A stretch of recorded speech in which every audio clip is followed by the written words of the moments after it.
Greetings everyone and welcome to my flat here in Prague.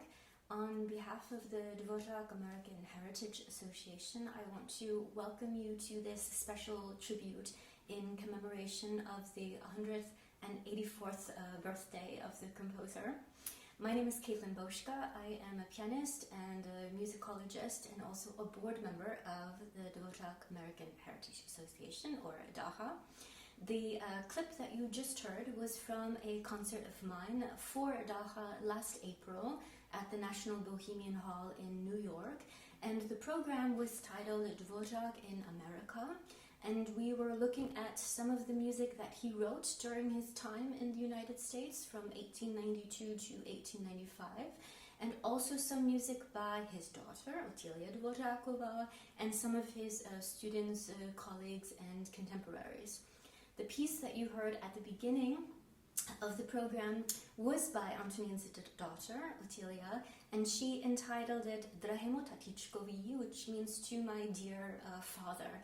And I thought it was a perfect opening for this kind of musical journey that I'm about to embark on with you for the next time. So the program that I mentioned from last year for DAHA kind of kick-started an entire almost pilgrimage to various Dvořák sites in the United States and in the Czech Republic, which I took the program to. First, I went to Spillville, Iowa, and played the program at St. Wenceslaus Church, which still has the pipe organ that Dvořák was playing during his summer there in 1893. And then I played it in his summer home in Vysoká Příbramě, which he spent almost all of his summers there, except for that summer in 1893 that he was in Spillville. And then I was in Cedar Rapids for the 50th anniversary of the National Czech and Slovak Museum and Library, where I was playing Dvořák for Czech and Slovak presidents Pavel and Pellegrini. And then back to Prague, where I was playing at the Dvořák Museum in Prague. So it really was a fantastic year of diving into this kind of intimate portrayal of the composer in the United States and in the Czech lands. And we at DAHA were thinking, what a better way to invite you to kind of explore some other areas, maybe personal areas of the composers, by walking you through some of the musical snapshots of this journey.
In the compositional world of Dvořák, we have amazing pieces that are really moving and powerful and visionary.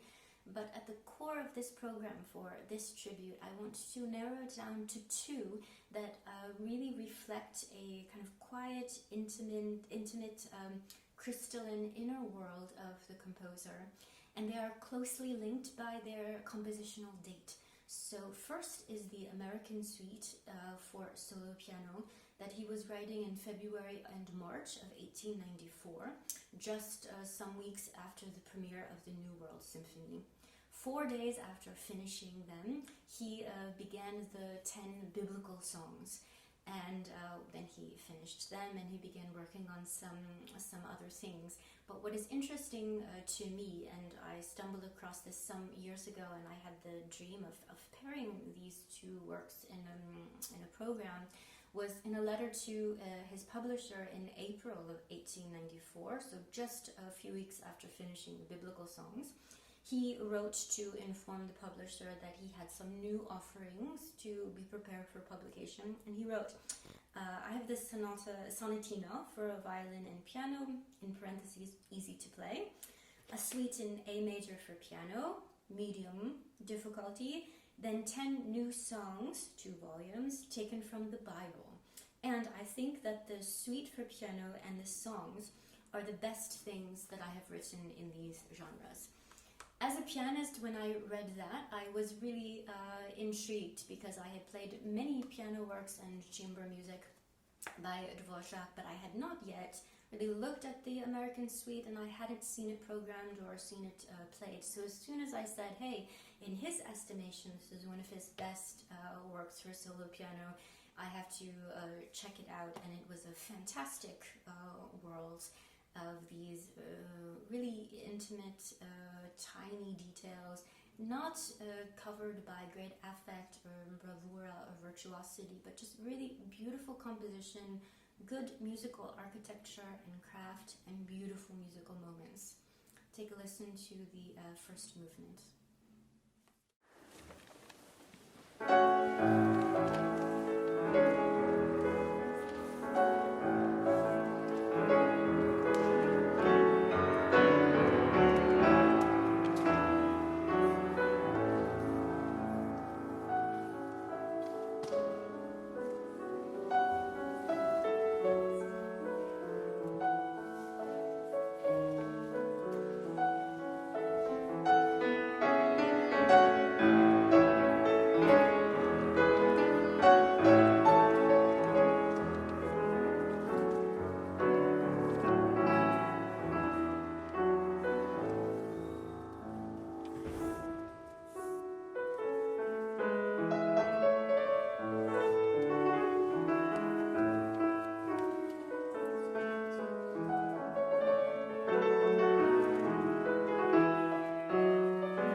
Phrase,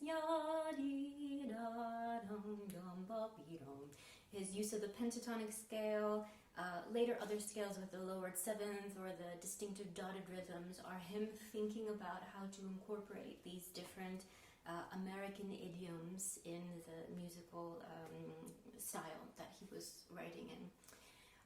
What is special to me about this concert, perhaps some of you recognize where it's taking place, but this is the St. Wenceslaus Catholic Church in Spillville, Iowa, which is the oldest surviving Czech church in the United States of America. It was built in the 1860s, and the pipe organ is still original. That was put into the church about 20 years before Dvořák was visiting and playing there. What is special, not just that Dvořák was making his summer there and roaming the fields and connecting with the people and the other Czech settlers there, But anyone who has been to Spillville and seen the museum and the Bílý klak museum will also know that there is the original schoolhouse, which was founded by ancestor of mine, Martin Bouska, who was the first school teacher and music teacher in the village in the 19th century. So it's a wonderful thing for me to return and have this moment of feeling connected in circle, not with Dvořák, but also my first Bouska relatives who had emigrated from southern Bohemia to Spillville. And what was also really fun about this concert was at the end, when it was over, the organizer requested anyone who had the surname of Bouska to come, and we took a group photo, and it was a lovely moment of reconnecting with relatives that I didn't know that existed. The piece is beautifully linked together by motifs, and I'll skip the middle section because the piece is quite long, but I encourage you to listen to it in its entirety to grab how Dvořák is working with these motifs and thematic transformations. But I will share a clip of the end of the penultimate movement going into the last movement, so you can hear how he gives these nice bookends in the middle of this very long and momentous musical journey.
As mentioned previously, just 4 days later, on the 5th of March in 1894, after Dvořák completed the suite, he began working on these 10 biblical songs, which are, as you will hear, phenomenal markings, not just in the composer's work for songs, but are also considered one of the really pinnacle of achievements in song cycles in general. He selected fragments from 10 different psalms from David's Psalms in the Bible, and they are incredible because each one of them is exploring different conditions of humanity, different emotions of humanity, and how that human person is then reaching out to God or reaching out to something above themselves for connection, for help, for support, for understanding. And Dvořák, in his setting of the text and in his use of the piano, with very refined, simple, crystalline language, encapsulate those tiny microcosmos along the way, which to me are incredibly moving. Take a listen to the first 3 from a recent rehearsal with baritone Jiří Rajniš.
this year, I had the pleasure to collaborate with soprano Bronislava Tomanová, also at the Dvořák Museum, in a concert organized by the Leader Society here in Prague.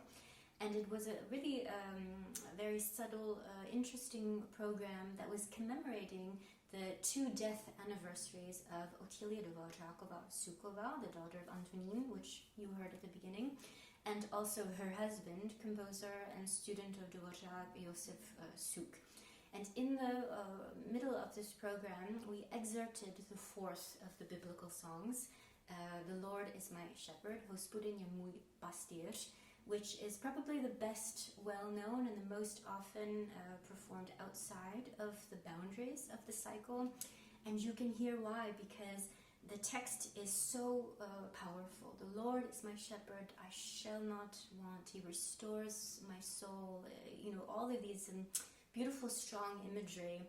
And the piano is really kind of confined to single notes in these bell-like textures throughout the piece, which is really brilliant by Dvořák, because, as we all know, the fewer and more refined notes or words you can use to conjure an image, that is the true genius of the moment.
Between the biblical songs and the American suite is the American suite is quite extroverted, and although not terribly difficult, Dvořák said it was of medium difficulty, there are plenty of moments that are asking of the performer to utilize, a fairly well-trained technique.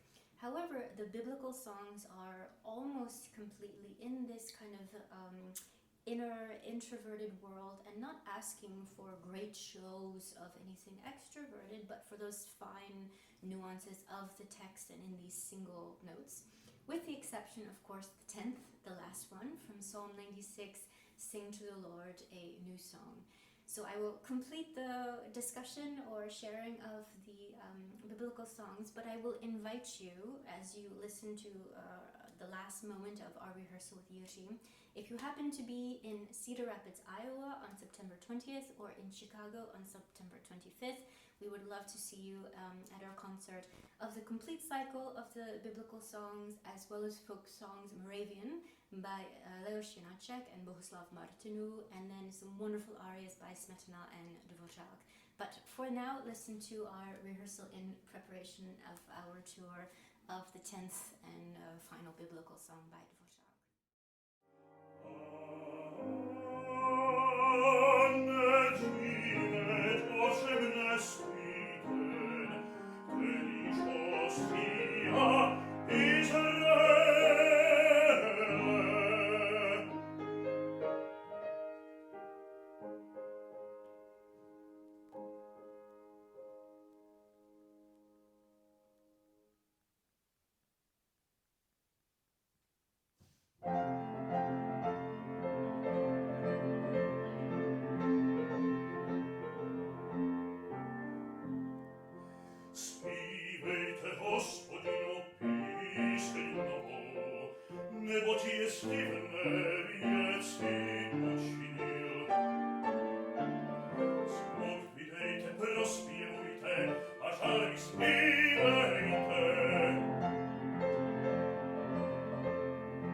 And some of these beautiful musics by Antonín Dvořák with me.